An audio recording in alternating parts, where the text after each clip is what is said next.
Hello guys welcome to my mini vlog हो। आज चाहिँ हामी डिनरको लागि निक्लेछौँ बाहिर डिनर गर्न लागि हो। यहाँ हाम्रो ब्रो र यहाँ हाम्रो अर्को सानो भाइ र अगाडि दाजुहरू हिँडिरहेको छ। र आज चाहिँ हामी डिनर गर्नु लागि यहाँ होटलमा जाँदैछौँ। कति सब्जी भात खानु भनेर आज मासु भात खानु निक्लिदिएको नि त होइन, गुफाबाट सेयरहरू निक्ल्यो नि त गुफाबाट।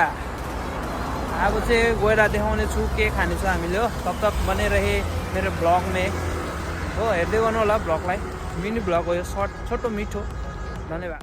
फाइनली गाइज हामी चाहिँ खाना खाने ठाउँ आइपुगेछ यहाँ हो। अगाडि हो पस्नु पर्ने आयो हाम्रो चाहिँ। आज पनि हामीले फेरि पनि खान्छ फेरि फेरि मन्दिर राइस कि कसो गाइज। सेक पनि आएको छ अर्डर अलरेडी हो। खाँदैछु हामी चाहिँ। लगाउन त चिकन लेग पिस सेता